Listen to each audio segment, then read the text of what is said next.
So today we will be doing restriction digestion of the DNA that we have already extracted. We have extracted genomic DNA, we have extracted plasmid DNA, yeast DNA, bacterial. Okay. Digestion क्यों बोलते हैं? तो इस तरह जो है DNA के काटने के लिए you have used restriction enzymes. But now the question arises, why do we call them restriction enzymes? क्या होता था कि this is your bacteria, okay, ठीक है, ये आ गया वायरस, इसने अटैक किया बैक्टीरिया को, क्या किया, और अटैक कैसे करता है, ये अपना डीएनए, ठीक है, तो ये क्या करता था, ये अपना डीएनए, क्या प्रोसेस बोलते हैं इसको, ट्रांसडक्शन। अब आपके जीनोमिक डीएनए ऑलरेडी है, किसका, तो ये एपिसोम बनाता है, क्या बनाता है, एपिसोम क्या होता है, पहले तो नहीं होता था ऐसा, ये इनकॉर्पोरेट हो जाता है इन योर जीनोमिक डीएनए, फिर वहीं रहता है, ठीक है, और जब फ्रीजेबल कंडीशंस आती है ये रेप्लिकेट होता है, ये अपना कैप्सिड बनाता है, वायरल कैप्सिड, और जो है जब मिलियंस ऑफ वायरल कैप्सिड बन गए एक बैक्टीरिया फट जाता है लाइटिक साइकिल में, और जो है वायरस जो ऐसे बढ़ता है। तो इन बैक्टीरिया ने क्या किया over evolution, what they did, they produce enzymes that restricted the growth of these viral DNAs, वो उनको काट देता था, क्या, वायरल डीएनए है, काट दिया, कहीं से वायरल डीएनए आ गया, काट दिया। So since they restricted the growth of these viruses, so they were called as restriction enzymes. क्या? Because they restricted the growth of viruses. कैसे? They cut their DNA. So eventually these were used in biotechnology, these enzymes to cut the DNA. First they were found by two scientists, Salvador Lurie and Bertini. B-R-T-A-N-I. Gillespie Bertini, ठीक है। अब जो restriction enzymes थे ये 5 types के होते हैं, मगर ये 2 तरीके से काटते हैं, ठीक है। अब जैसे मैं आपकी क्लास को डिवाइड करूं, कितने तरीके से कर सकता हूं, जैसे फर्स्ट तरीका बताओ, एमएससी पीएचडी, ओके गुड, दूसरा डिपार्टमेंट वाइज, शाबाश, तीसरा गर्ल्स बॉय। तो वी कैन, मेरा कहने का मतलब क्या है, we can differentiate one entity in different ways, ठीक है। इसी तरीके से we can differentiate restriction enzymes in many ways. Number 1 is how they cut, क्या, अब जो रिस्ट्रिक्शन एंजाइम्स होती है, जैसे यहां से मैंने अभी आवाज सुनी कि दे आर पैलिंड्रोमिक सीक्वेंसेस, हर जगह नहीं काटेगा, they have to be palindrome. Palindrome मतलब अगर डीएनए को हम रीड करेंगे 5 प्राइम से 3 प्राइम, है ना, तो अगर GAATTC कोई सीक्वेंस अगर हम इसको यहां से अब रीड करेंगे तो we read the second strand, क्योंकि DNA will already be read from 5 to 3, तो यहां क्या आएगा,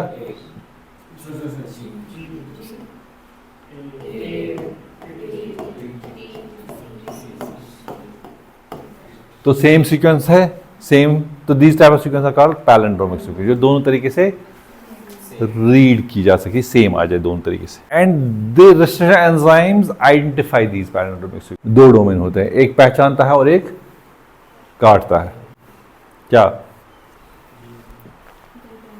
एक पहचानता है, एक काटता है।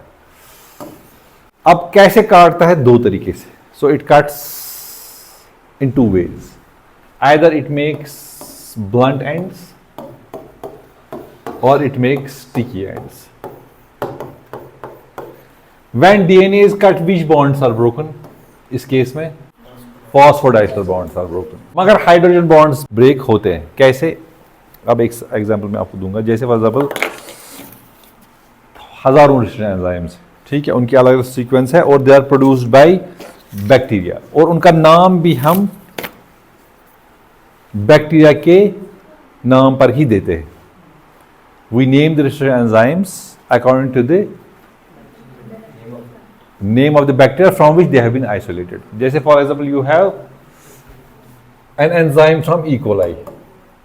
It is named as ECO R1 for example. You have R2 also, you have R3 also, you have R4 also, and you have R5 also. तो दैट मीन इकोलाई से ई का ई, जीनस स्पीशीज नेम के को, और ये आपका strain हो गया, और ये नंबर ऑफ एंजाइम्स, कौन से नंबर एंजाइम हमने यहाँ से, अगर पहला एंजाइम है तो 1, दूसरा एंजाइम से एक्स्ट्रा किया है तो 2, 3, 4 ऐसे, ठीक है। और हर एक की recognition sequence will be different, okay. जैसे you have Bam H1, isolate from Bacillus amyloliquefaciens strain H. This was the first enzyme. Isolate from BAM, Bacillus amyloliquefaciens. SAW3A1, Staphylococcus aureus 3A strain, first enzyme. HIND3, Haemophilus influenza strain D, third enzyme. HIND1 भी है, HIND2 भी है, ठीक है। And these enzymes we mostly use in our biotechnology. And today we'll be doing an experiment in which we'll use these enzymes. Now, how they cut.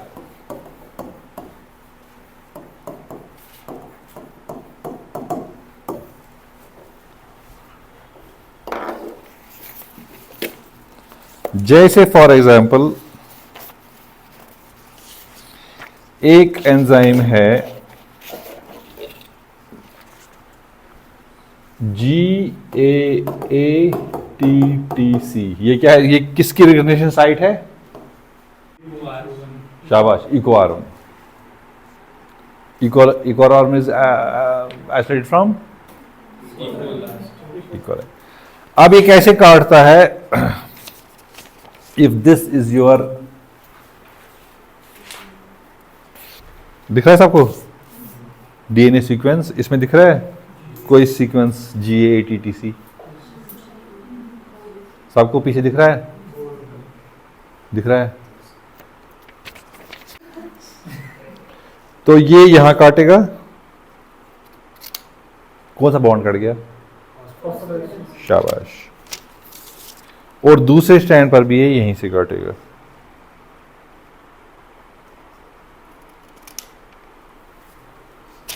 फिर क्या बचा, इनको क्या जोड़कर है? हाइड्रोजन बॉन्ड, शाबाश। तो वो भी कट जाएंगे। तो this type of end that is produce is called as sticky end. कहां गया? स्टिकी एंड, क्योंकि इसमें ये ओवरहैंग है। स्टिकी एंड्स है ओवरहैंग्स, ये ओवरहैंग है। क्योंकि आप देखो, अगर वापस हम इसको जोड़ेंगे, ये हाइड्रोजन बॉन्ड्स वापस फॉर्म हो सकते हैं, ये हाइड्रोजन बॉन्ड्स वापस फॉर्म हो सकते हैं, ओके। फिर easily repair system in phosphodiester bonds को भी जोड़ देगा, जो हम आगे क्लोनिंग में पढ़ेंगे, ठीक है ना? क्लोनिंग में है ना हमें। तो पहले हमने प्लाज्मिड्स पढ़ा, वेक्टर्स पढ़ा ना वेक्टर्स हमने, फिर आइसोलेशन भी किया हमने, वहां से डीएनए आइसोलेशन भी किया। अब हम रेस्टिडेंटाइजेशन करेंगे, फिर वेक्टर, फिर हम क्या करेंगे? अच्छा, वेक्टर की प्रॉपर्टीज हमने पढ़ी नहीं है, उसके बाद हम वेक्टर की प्रॉपर्टीज पढ़ेंगे और फिर हम उनको दोनों को मिलाएंगे और क्लोन करेंगे। यहां तक तुम लोगों का कोर्स एंड होगा, ठीक है। फिर तुम लोग कोई भी दुनिया में जाकर किसी भी कोने में जीन क्लोन कर सकते हो, ठीक है। Now there are some enzymes, जैसे गूगल करो CCCGGG, SMA1, isolated from which bacteria? Serratia marcescens। Okay, ये करता है, ये स्किन बीमारी होती है ना किसी को, it's a skin infection in humans, this Serratia causes, तो बचना इससे, ठीक है। ये काटता है ऐसे, तुम काट आओ यहाँ, ओशानी काटो इसको। कहाँ पर सीक्वेंस है? यहाँ जो, कहाँ पर कटेगा बताओ? वहाँ देखो कहाँ कटेगा, CCC और GG के बीच में। शाबाश, काटो ना पूरा, ठीक है कोई बात, नीचे तक जाएगा ना। हाँ नहीं ठीक है, ठीक काट रही है, तुम कंफ्यूज मत करो इसको। जी आधा भी काट दिया। अच्छा इसमें नहीं आया, ठीक है थैंक यू। इसमें स्टिकी एंड्स है, इसमें ओवरहैंग्स है, तो इसको क्या बोलेंगे हम? Blunt ends. क्या है?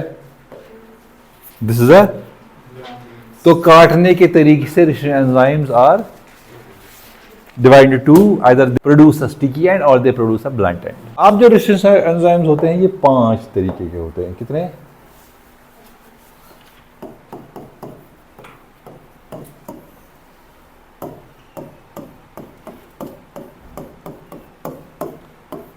मोस्ट किताब में तुम देखोगे 4 types, but there are 5 types, ठीक है? They are called types, type 1, type 2. अब जो ये रेजिस्टेंस एंजाइम्स होते हैं, दे टाइप 1 रेजिस्टेंस एंजाइम्स, इनमें भी रिकॉग्निशन होता है और इनमें भी कटिंग होती है। क्या? पहले पहचानते हैं फिर काटते हैं। अब इनमें क्या प्रॉब्लम होती है, ये क्या करते हैं, ये पहचानते यहां है क्या, दे रिकॉग्नाइज इसका आर डोमेन, आर रिकॉग्निशन यहां पर होता है कहीं पर, but they cut at a remote place. क्या? निशान तो यहां मारा था, मगर type 1 resistance enzyme are those enzymes that recognize one position but they cut at a different position remote to that position, और उसके वो बीच में जो न्यूक्लियोटाइड्स होंगे वो फिक्स्ड होंगे कि ये 1000 बेस पेयर के बाद काटेगा, पहचानेगा या, मगर 1000 बेस के बाद उसका वो है रिकॉग्निशन सीक्वेंस। बात समझ आ रही है? टाइप 2 बेचारे सीधे साधे होते हैं, ठीक है, तो जो वो जहां पहचानते हैं वहीं पर काटते हैं, उनका रिकॉग्निशन डोमेन और डाइजेशन डोमेन, ठीक है, रिकॉग्निशन डोमेन और digestion domain are the same, ठीक है, जहां पहचाना। और most of the enzymes that are used in biotechnology are type 2 resistance enzymes, और they are thoroughly used, extensively used in biotechnology, क्योंकि हमें वहां काटना है जो हमारी टाइप 1 और 3 भी यूज होते हैं। कभी आपको सीक्वेंस पता नहीं होती है, आपको क्लोन करना है, अपस्ट्रीम प्रमोटर आपको आइसोलेट करना है, तो आप क्या करते हैं, आप यूज करते हैं उसको, टाइप 1 और टाइप 3 को भी। खैर उस डिटेल में हम नहीं जाएंगे। टाइप 3 जो होते हैं ये क्या करते हैं, इनका रिकॉग्निशन डोमेन एक जगह होता है, they do not cut at this position but they cut at a shorter distance from the recognition sequence. Type 1 में यह था कि पहचाना यहां पर, ठीक है, और काट रहे हैं केरला में जाकर, ठीक है, मगर जो है टाइप 3R जहां पहचाना उसके बगल में काटा, they recognise at one place and they cut at a nearby place but not at the recognition sequence, so they are called as type.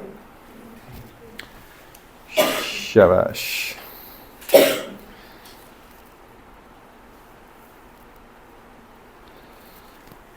अब एक सवाल है आप लोगों से, डीएनए किस चीज का बना है?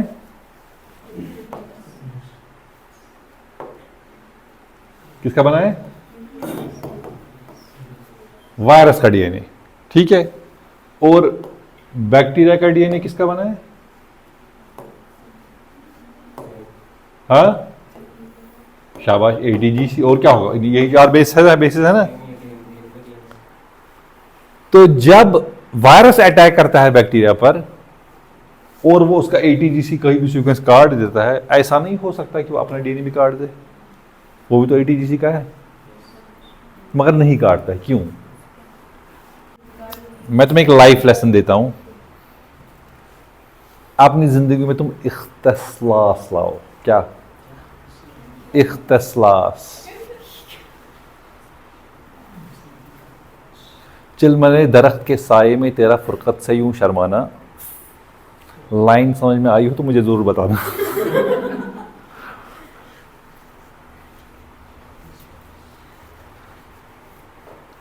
इख्तिसास क्या होता है?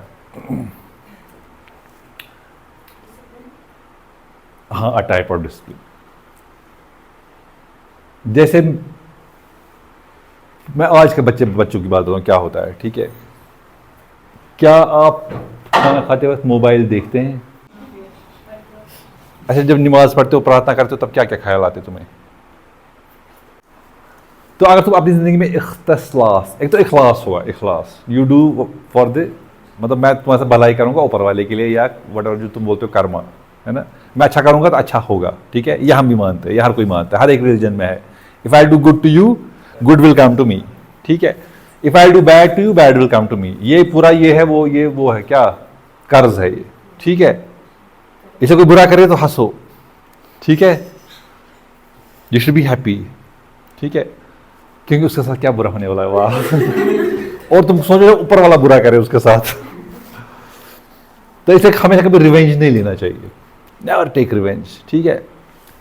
ऑलवेज जो है ऊपर वाले का वेट करो कि कब वो अपना इंतकाम ले, उसको बोलो छेड़ रहा है मुझे ये, फिर देखो क्या बदला होगा, कि जनरेशन तक याद रखेंगे।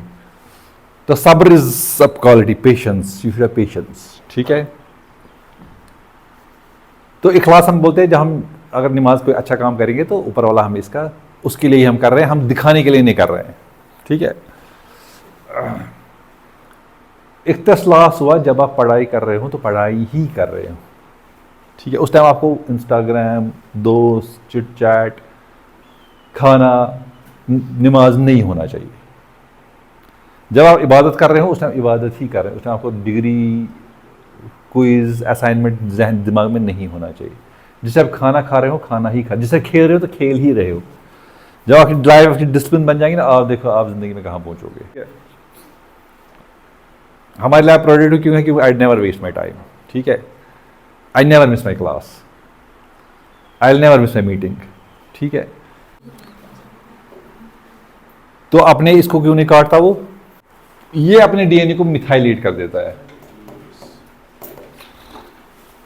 एस्टाइलेट कर देता है, हाइड्रोक्सिलेट कर देता है। तो जो मॉडिफिकेशंस होती है ये एंजाइम्स इनको नहीं पहचान पाता। मगर type 4 enzymes are those kinds of enzyme that are used to cut these kinds of modified DNAs. क्या? टाइप 4 और enzymes are enzymes that cut phosphorylate जो भी है मॉडिफाइड डीएनए, है।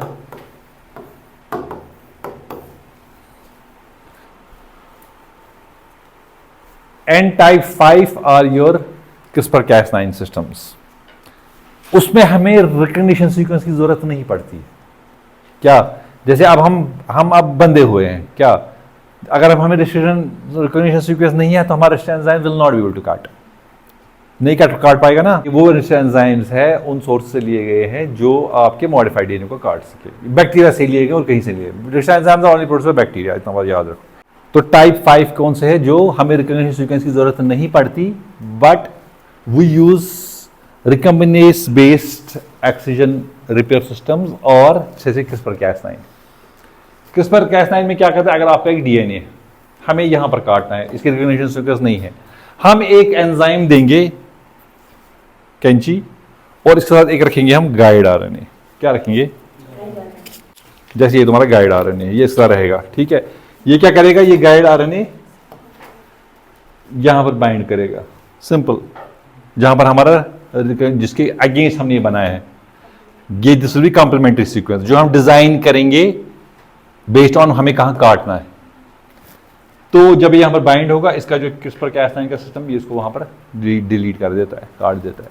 तो इजी है, हमें रिकग्निशन की जरूरत टाइप 5 में नहीं पड़ती।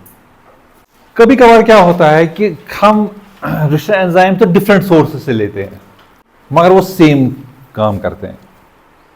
ऐसा भी हो सकता है कि तुम्हारे जेब में भी पेन है, इसकी जेब में भी पेन है। अब कभी कभार कहता है कि दो रिश्ता एंजाइम डिफरेंट सोर्स से आए मगर वो सेम काम करते हैं, ठीक है। इस तरीके से रिश्ता enzymes are of 3 types.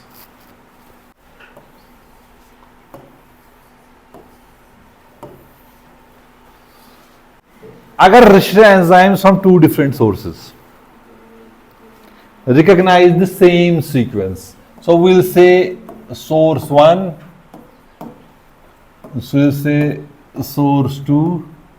They recognize their recognition 1 and recognition 2 sequences are the same, and they digest also at the same point, D1 and D2. They are called as isoschizomers.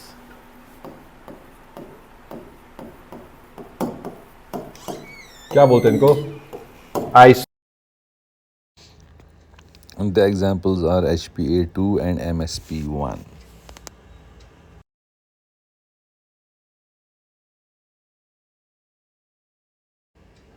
Now second type, you can see if you have two enzymes from two different sources, S1 and S2,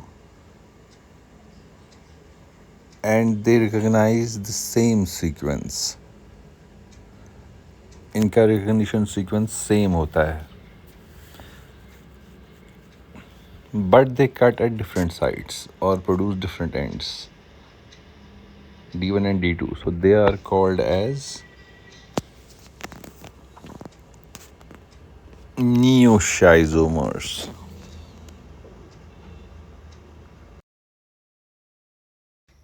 And the examples are AAT1 and ZRA1. Now you have the third type, where there are two restriction enzymes from two different sources, S1 and S2, and they recognize different sequences, R1 and R2, but their cutting site is same, D1 and D2, or they form the same kind of ends. So these are called as isocaudomers. And the examples are MBO1 and BAMH1. Now you can see here we have this HPA2 and MSP1 sequence. If we talk about isocaudomers, the first type you saw on the board, on the extreme left. So you can see the sequence of HPA2 and MSP1. So the sequence is same, CCGG, okay? And let two students come in.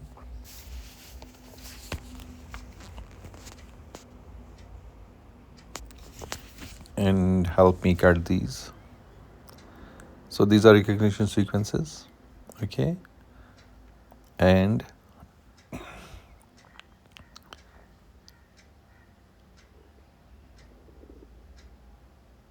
so let's cut them. They will again form sticky ends. So it cuts between your nucleotide. The phosphodiester bond is cut first, and then the hydrogen bonds are abolished or cut, and you form sticky ends. And this is how an HPA2 cuts. Got it?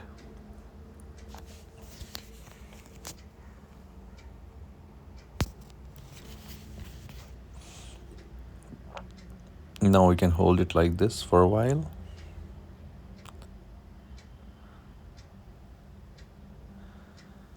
And let me call another student to help me cut this. Now this recognition sequence is of MSP1. You can see here CCGG. And we have a student from Bangladesh here, Al Mahbub. So the sequence is CCGG, this one you see in green. So again, it will make the same cut like HPA2, sorry. And you can see Mahbub is a good cutter. Here the phosphodiester bonds are first broken, and then you have the hydrogen bonds, and now you see it made a cut. And if you compare the two, you can see again they recognize the same sequence and they produce the same ends, or they cut at the same position. So they are called as isoschizomers. Wonderful. Now I'd like to call two more students, and you had two enzymes, AAT1 and ZRA1.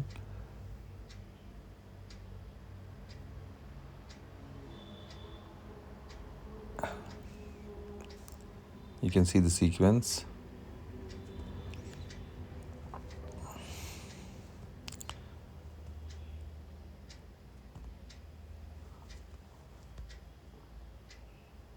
And now we have another student here who will help us in this experiment. And we have Burman and Talia.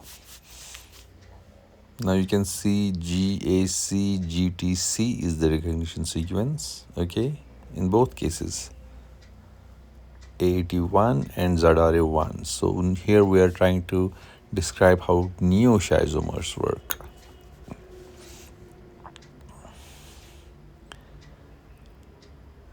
Now we'll try to cut them.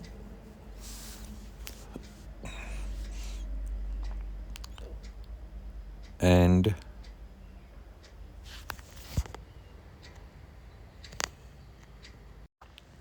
so actually while we were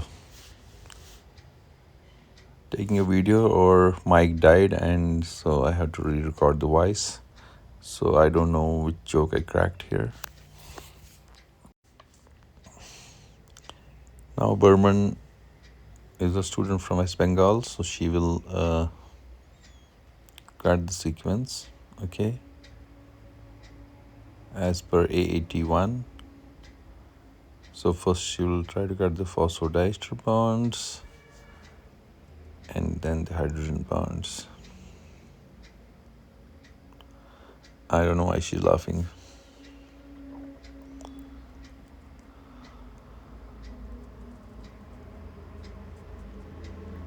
So it made a sticky end cut, as you can see here. So this is how an AAT1 cuts. Now there's another sequence, same sequence. And now Talia is our ZRA1, and she will cut the sequence, okay. But here this enzyme cuts straight, so the ends produced are different. Okay, so same recognition sequence but cut at different points are called as neoschizomers.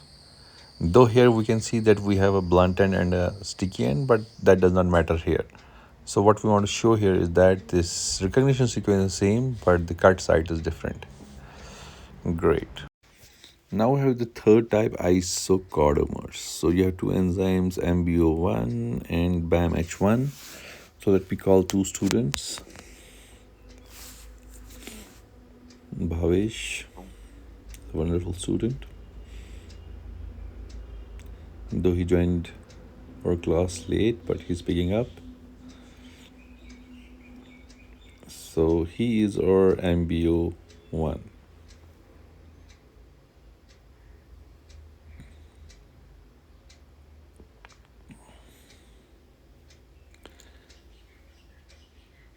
So I was trying to tell the students here about WebGuire, so how wavelength and frequency works and how yellow color should be more visible, but I don't know why it's not being visible here. Maybe the print quality is not good. And we have Inayat, again a wonderful student from biotechnology, so he'll be our BAMH1. So the recognition sequence is GGA TCC. So these are palindromic sequences. All restriction enzymes are palindromic sequences. Now,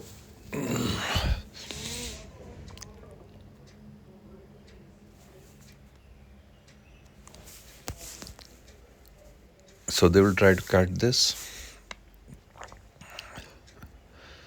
So Bhavesh will cut this. So GGA TCC. So this is the sequence of BAMH1. So this is how BAM-H1 cuts. And now let's remove the hydrogen bonds. Okay, good. And now let Inayat show his cutting skills.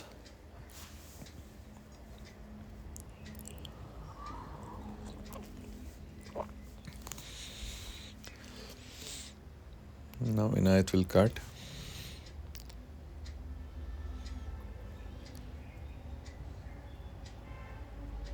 So this is a little bit different sequence. But the ends they will make are the same. GATC. So you can see the sequences are different, but again, they have made the same ends, and these ends are compatible. One can bind with another. I mean, one can join or one can ligate with another.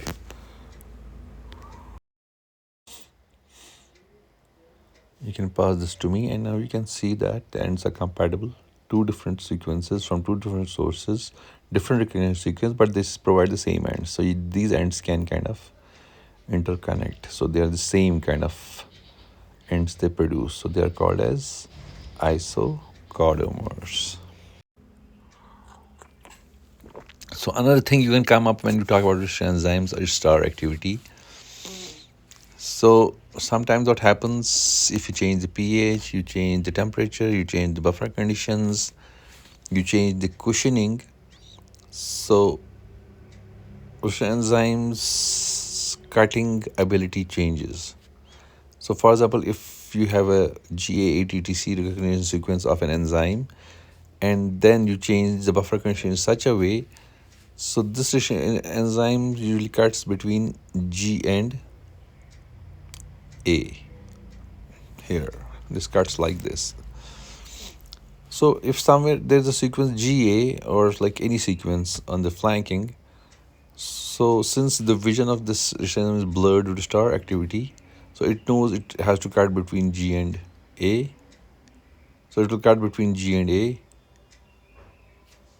but the recognition sequence will not be his own.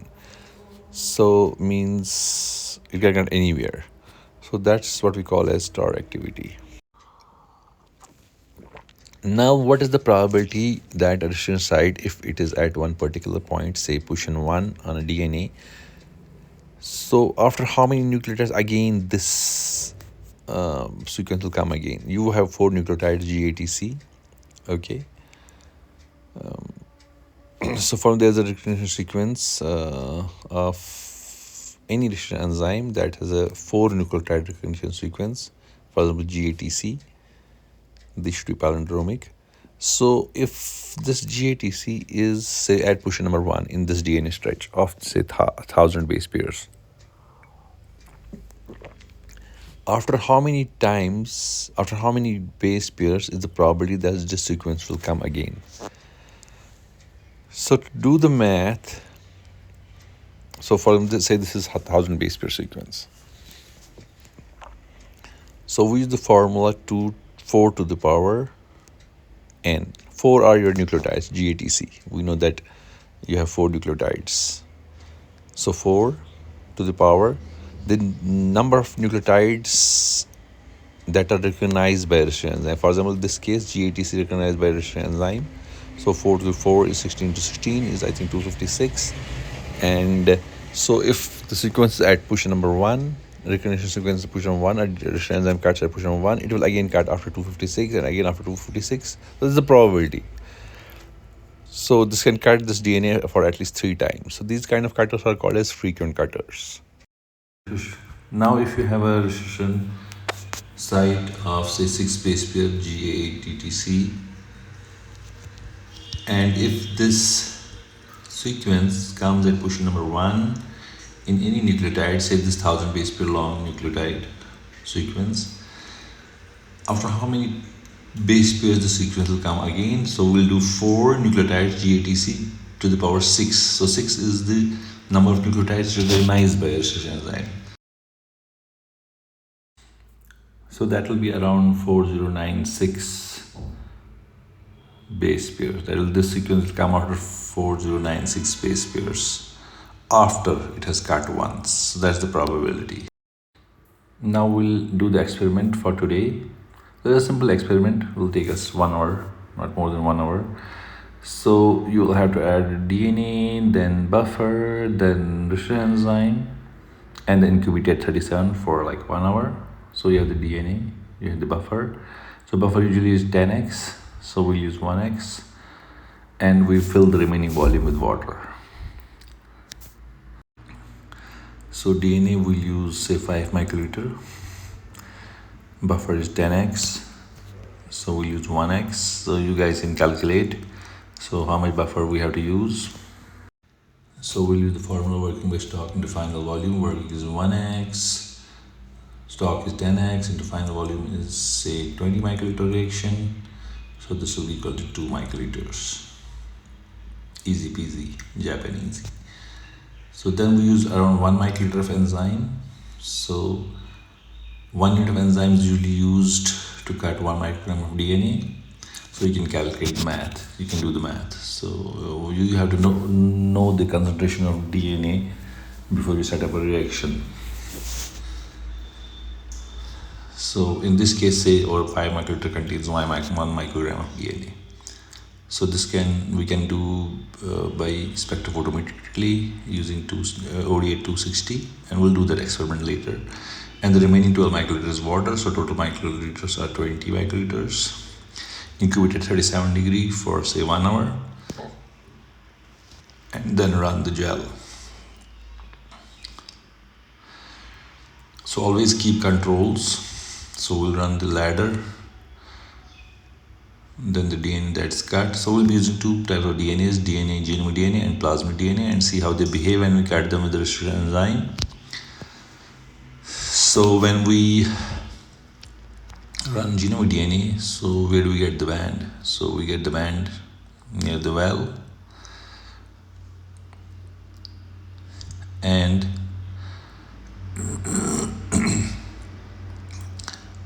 when we digest it, so it's a long DNA, say mega base pairs long and billions of bases, so we have a high probability of getting too many cuts. So we'll get kind of a laddering pattern or a smear kind of a thing when we digest genomic DNA with our enzyme. So enzyme will be using BAM-H1. So again, in case of plasmid, we know that we get multiple bands when we run a plasmid on gel due to supercoiling. And when we cut it, so for example, there are different forms of supercoils. One is circular, one is square, and then one you have supercoiled. So supercoiled moves fastest, and circular moves slower because it's of its shape. So that's why we get multiple bands when we run plasmid DNA on a gel, say 0.7% or 1% agarose gel. So, but when we use a restriction enzyme, there is one recognition sequence. In that plasmid, say we'll cut it at a multiple cloning site that usually has one recognition sequence for one enzyme. So it'll cut here, here, and here. So all the forms of DNA are cut and they become linear. So once they become linear, they come at their molecular weight. So we'll get one band, say this is 5.4 kb of PGFPC1 vector. So we'll get one band at 5.4 kb. So that's how we know that our plasmid DNA has been cut by a recognition, by a restriction enzyme. So always use controls. So when we run the gel, we will set up 4 tubes, and in 2 tubes we'll have the original DNA with all the things except the restriction enzyme, and then we'll have your tube that contains the restriction enzyme and your DNA, genomic DNA and plasmid DNA. So if you have 2 recognition sequences of plasmid, then you'll have 2 bands. So we don't want to go into that detail. या Monisa group 1 लिखो plasmid नहीं है अब देखो बंदा कुछ वापस buffer उठाया हमने इसको रखो वापस जरा फ्रीजर में, ये मगर रखेगा कौन। और मुझे चाहिए मिलीपोर वाटर और पाइपेट और टिप्स, और मैं बैठना चाहता हूँ जरा। मैगी अगर 2 देखेंगे तो लोग बैठोगे, कौन लगाएगा ठीक है। रिएक्शन। आज मैं थक गया, हमें कितना घंटा खड़े रह गए, खड़े कितने घंटे था हमें? 1 घंटा और 2 20 घंटे। मिनट। क्या 10 से पौने 10 से क्या टाइम क्या हो रहा है? ओह माय गॉड, जो तुम लोग यूज करते हैं पीसीआर के लिए, मिल्की वाटर, डीआईनाइज वाटर, जो तुम लोग पीसीआर के लिए यूज करते हो। पाइपेट चाहिए मुझे, और लो ना पाइपेट वहाँ से, इन्हें तो लो थोड़ा फास्ट हो जाओ, इतना स्लो नहीं ये सादा गिलास। सर की शक्ल भी नो हाँ कितना टेबल नहीं, ठीक है मेरी कोई वीडियो में व्यूज कम आएंगे मेरी शक्ल। आज मुझे सर के पेज पे चढ़ना है ना, लिफोनिक्स को। I'm happy that all my students are now learning to have a start. That's the main thing. ठीक है। Cheers और इशरत है। अच्छा वो जाने आप 2 ट्यूब से इंगे हम, जरा मुझे मार्कर दे दो। एक है पी ग्रुप, कौन है पी ग्रुप? सर क्या पी? पीके प्लाज्मिड। फर्स्ट ग्रुप था ना प्लाज्मिड। कौन है प्लाज्मिड का ग्रुप? पीके पीके ये तो ग्रुप 2। हाँ ग्रुप 2 वो है ना वो बात। हाँ कौन है कुछ? आपने पुलिस ग्रुप से नहीं और डीके डीएनए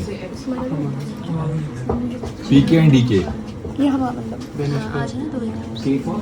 कितना हमें चाहिए डीएनए? सबकी वीडियो बना। 5 माइक्रोन जो।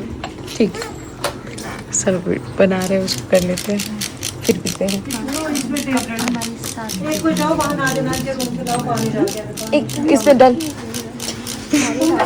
20 वाला पाइप पड़ लिया, 20 वाला पाइप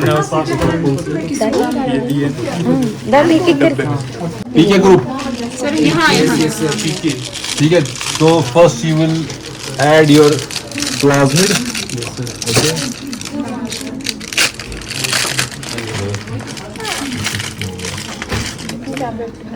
हाँ हाँ हाँ आधा ग्लास और पानी। ये है डीएनए।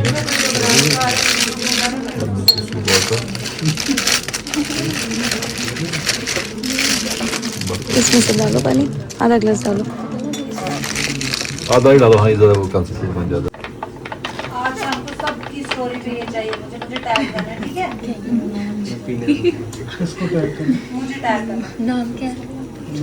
नाम बोल अभी मैं बोल जिंगालू जुंगला स्टोरी बनाओ, पियो, मैं नाम बताऊं। कौन देगा 5-6 लोग के में, ठीक है। 2 माइक्रोलीटर्स। और वो दो ना मुझे डिस्कार्ड ठीक है। और मुझे चाहिए, कितना टाइम लग रहा है?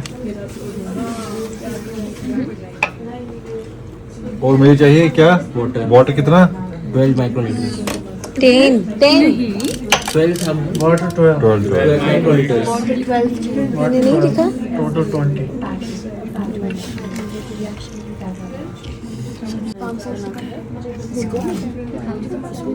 तो वाटर डालकर मैं थोड़ा सा इसको हल्का सा 1-2 बार ऊपर नीचे,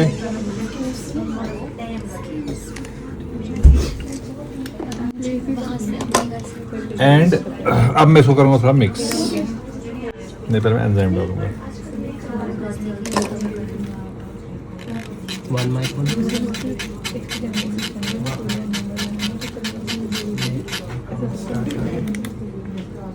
एंजाइम 1 माइक्रोलीटर। हल्का सा टैप करूंगा मैं, हल्का सा, ज़्यादा एंजाइम को ज़्यादा नहीं कराता है। हो गया? कैसा हुआ? अच्छा हुआ? हमारा एग्जाम कैसा होता तुम्हारा? बस वही सुनना चाहता था मैं। क्यों नहीं अच्छा हुआ था? टाइप 2 है सर। हाँ सारे टाइप 2 ये डाल दिया मैंने। अब एक चीज की mixing should always be proper. Mixing नहीं हो तो reaction तुम्हारी नहीं तो मैं इसको हल्का सा टैप करूंगा, एंजाइम को ज़्यादा नहीं है ना मतलब, एंड फिर इसको मैं स्पिन डाउन करूंगा। से पीछे रखना चाहिए, वो तो कोई ऐसे जलता होगा। वो बात तो है सर। और दूसरा हो गया डीके। आपका पेटेंट सब आ गया सर इसमें, इतना सारे पेटेंट अब आप आप इतना सारा आ गया तो अब मज़ा नहीं आ रहा है, पेट और चाहिए। डीके डीएनए कितना माइक्रोलीटर? 5 माइक्रोलीटर। हम डाल दें एक ना है। सर अब थोड़ा इधर घूम के दिखा कर कीजिए। नहीं मेन ये, हाँ अच्छा मेन ये है, मैं तो आता रहता हूँ।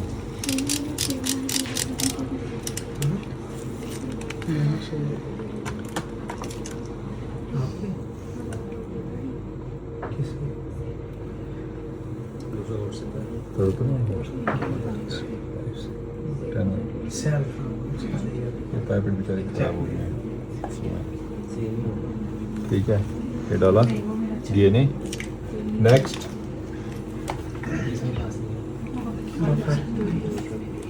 कितना माइक्रोलीटर 2 माइक्रोलीटर। या तुमने कितना माइक्रोलीटर? 2 माइक्रोलीटर। क्यों 2 माइक्रोलीटर? 20 माइक्रोलीटर के लिए क्योंकि 10x हमारा स्टॉक है। 10 से 1 बना। शाबाश, गुड। रिसर्च में तुम ठीक हो, बस पढ़ने में तुम एग्जाम में क्या हो जाता है, ये कुछ मुझे समझ नहीं आई बात। मतलब क्या मतलब समझ, क्लास में समझ नहीं आता है। बफर है 2 माइक्रोलीटर, ये डीके में जाएगा।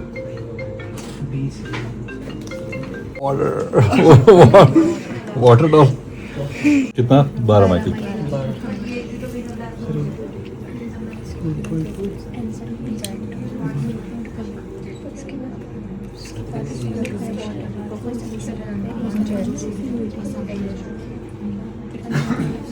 ठीक है, और एंजाइम एंजाइम 1 माइक्रोलीटर।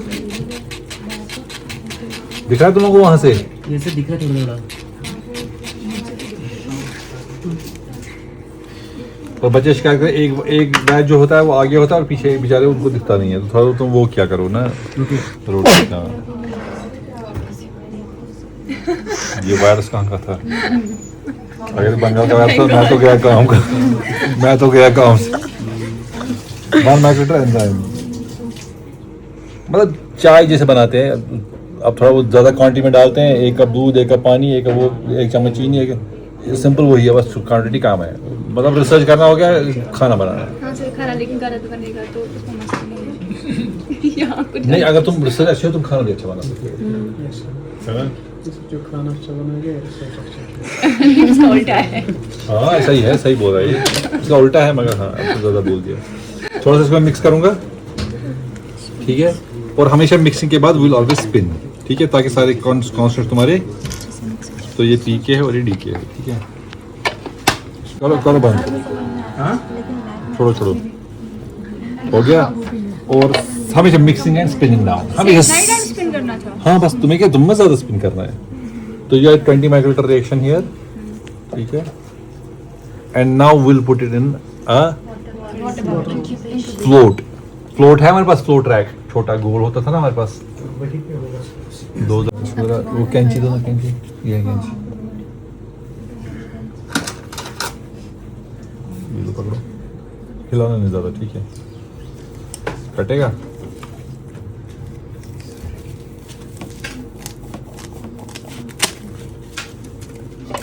ठीक है, दिस इज फ्लो ट्रैक। एक छोड़ो, एक छोड़ो, इसको नीचे से ये, हाँ जो पानी तो ये डूबेगा ना, तो इंक्यूबेट कैसे होगा इसमें? तो बेचारा वो हो जाएगा ना। सर वो मत उठेगा उसको। कौन उठेगा? जो आपने मार्क किया है। ऊपर ठीक है, साइड से लिख लेते हैं, नहीं तो उठ सकता है।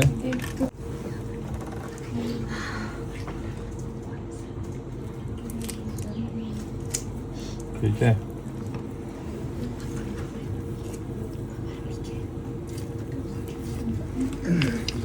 लोड हमें मगर 4 सैंपल्स कर रहे हैं, ठीक है? ये 2 सैंपल हम रखेंगे, वो कहाँ गया? 18 और वो प्लाज्मिड, 18 और प्लाज्मिड,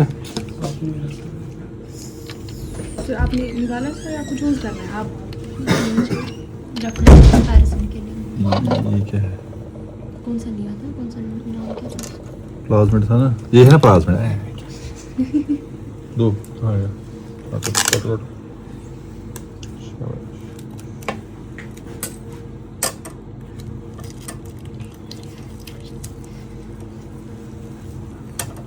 ठीक है, तुम्हारा फ्लोट बन गया। और टाइम नोट करेगा कौन? और हम जाएंगे वाटर बार। 12:25। हमने उसको स्क्रीन को दिया नहीं। ठीक है, ये डाल दिया sweater suit and will keep it for 70 centigrade for 30। 1 hour. ये भी कट कर दो। सर ये आधा घंटा नहीं है क्या? ऊपर टेम्परेचर है। ओके टेम्परेचर है उसका। ठीक है। और ये ग्लास हम रीयूज कर सकते हैं। 1 आवर के लिए रखना।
गया तो खबर पास काल गया पानी ऑफिस में एम रखी है साथ में कर दे दे अबे तो मुझे बदल और करने के लिए पर शायद अब वीडियो में मत करना, मैं इसको थोड़ा पीछे करूंगी। देखा जाए ये वैसे बंद अच्छा स्टार्ट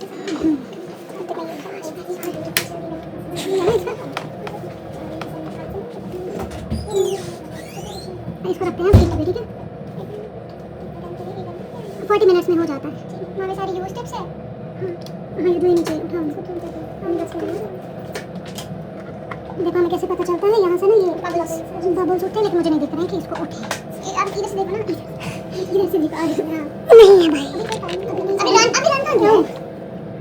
अब होगा। हाँ आगे दिख यहाँ से दिखाओ इनको पब्लिक को। ठीक है, ये तुम्हारी लैडर है, ठीक है। ये तुम्हारा जीनोमी डीएनए है, ठीक है। और ये जीनोमी डीएनए तुम्हारा रेजिस्टेंट डाइजेस्टेड है। तो इसमें तुम देखेंगे छोटी छोटी लाइटरिंग होगी। थोड़ा सा अगर इसको फोकस करोगे, देखो हल्की छोटी छोटी बैंड हमें दिख रहे हैं। इसको हम थोड़ा सा वो भी कर सकते हैं, ठीक है। और जो है ये तुम्हारे प्लाज्मिड के 3 बैंड है। ये लैडर जो है 5 kb यहाँ पर है, ठीक है, जो भी है। तो ये तुम्हारे 3 बैंड यहाँ प्लाज्मिड में है और रेजिस्टेंट का 1 हो गया। अब यहाँ पर तुम देख सकते हो मगर थोड़ा सा रेजिडुअल बैंड है। इसका मतलब ये हुआ है कि ये पूरा रेजिस्टेंटाइजेशन नहीं हुआ है। जब रेजिस्टेंटाइजेशन हो जाता है पूरा सा यही आ जाता है। ये तुम्हारा पूरा सर्कुलर डीएनए है, ठीक है। ये तुम्हारा सुपर कॉइल्ड है, ये लेस सुपर कॉइल्ड है। तो ये जाकर तुम्हारे एक मॉलिक्यूलर वेट पर आ जाएगा। देखो ये बैंड यहाँ पर नहीं मिल रहा है, मत है। मगर जब हम रेजिस्टेंटाइजेशन करेंगे तो 5 पॉइंट तुम्हारा जो भी इसका साइज है वहाँ तुम्हें 1 बैंड मिलेगा। और बहुत अच्छा चला है जेल। थोड़ा सा कंट्रास्ट इसको कर लेते हैं हम।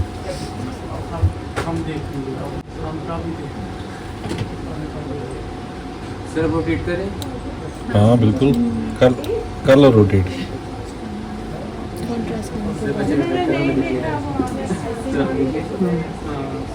ये बेस्ट है सर।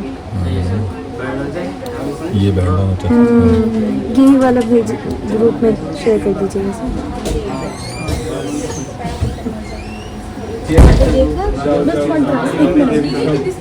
आपने देखा मैं सर हमें बोल गया। हाँ आ जाओ, जो बच्चे आगे हो पीछे जाओ, पीछे वाले आगे आ जाओ।